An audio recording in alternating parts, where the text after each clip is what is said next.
Ipsit Fantastic here, and today I'm going to give you guys my thoughts on the Hollywood Casino 400. Now, before we start talking about the race here, as we know, today is the 21st anniversary of the 9/11 attack from 21 years ago in 2001. Yeah, it marks 21 years since the America's worst attack. Yeah, four airplanes crashed on this day, which two were in New York, one in Washington D.C., and one in Pennsylvania. So yeah, I mean, just really a really tragic day right here. But yeah, I mean, just of course, as I mentioned on my community tab, we will never forget the stuff that happened on 9/11. So yeah, so I mean, just that's what I had to say right there. Yeah, so never forget 9/11 here. So yeah, but now let's get started here with the race review. But as we all know here, Bubba Wallace managed to hold off his owner Denny Hamlin, and he managed to come through at the end to earn his second career victory. I mean, I was not really thinking Bubba Wallace could have a shot at winning this here. I mean, he was fast in practice and qualifying, so maybe I would consider him a underdog to win. And basically, he did it just like what Eric Jones did last week at Darlington. So yeah, I mean, yep. So yeah, I mean, really glad for Bubba winning. I mean, he's one of my favorite drivers, so I'm happy he won. And your top five right here is Bubba, which he's actually in the 45 here since he swapped to that number. And then Denny Hamlin, Christopher Bell, Alex Bowman, and Mark Truex Jr., which I'm actually using his patriotic car from, I'm guessing 2019.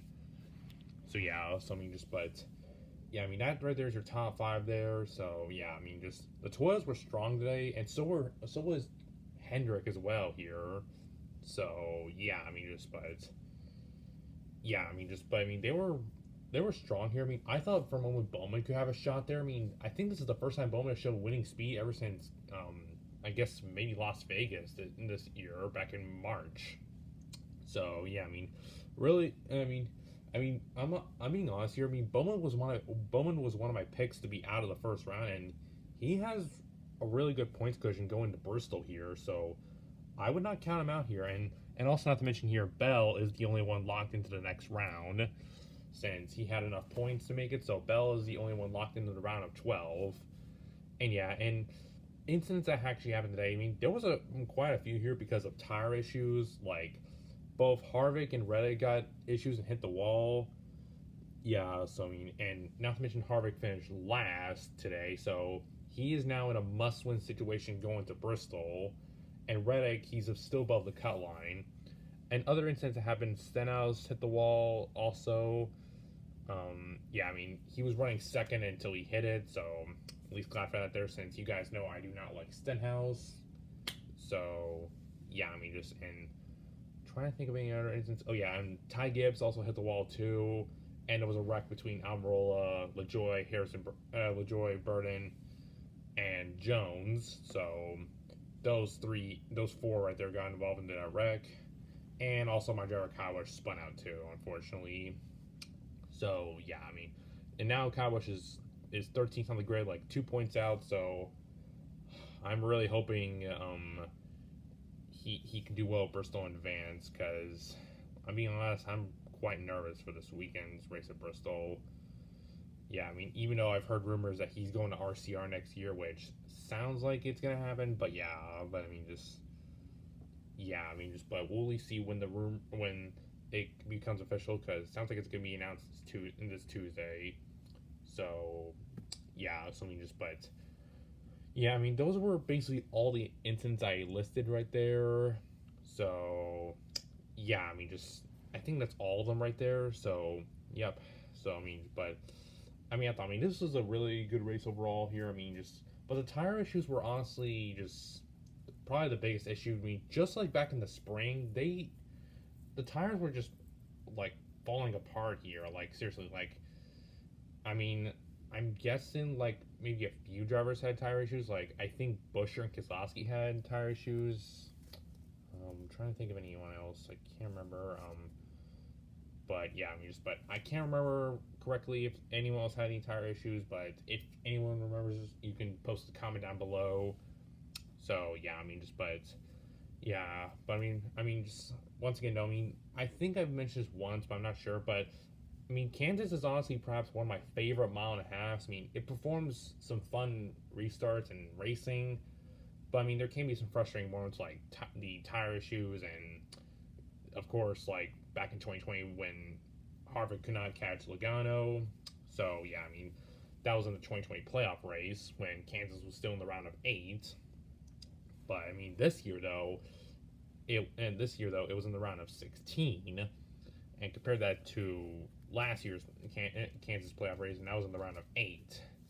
So yeah, I mean, just so yeah, but I mean, just but that's what I basically know right there. But yeah, I mean, but for the playoffs though, I mean, just yeah, I mean, I have a feeling this Saturday night's Bristol race is gonna be quite intense here because you never know what could happen here because big names are close on the playoff grid. I mean, I didn't really check the playoffs last time, but I do know that Harvick and Kyle Busch are below it.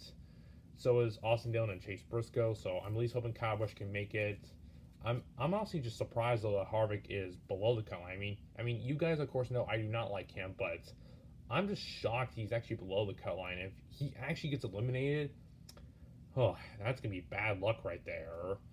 Because he was one of my picks to go to the round of eight, and it's not looking good right now. But we still have one race here, and Harvick can do anything if he has to make it.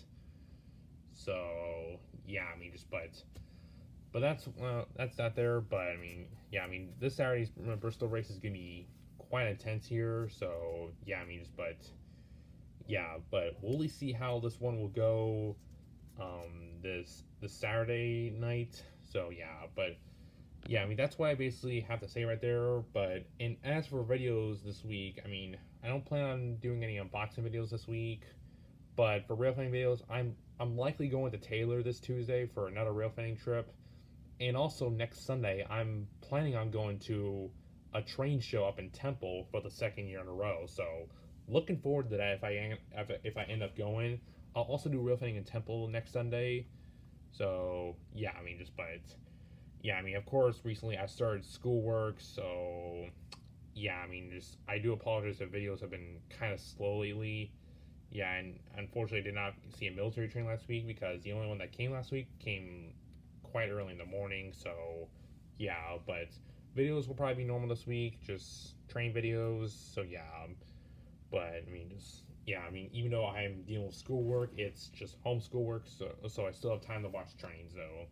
So yeah, so I mean, but that's why I basically just have to say right there. So yeah, I mean, just more videos are coming. So yeah, I mean, just yep. But I mean, that's why I basically just gotta say right there. So yeah, I mean, I will be going to Taylor this Tuesday.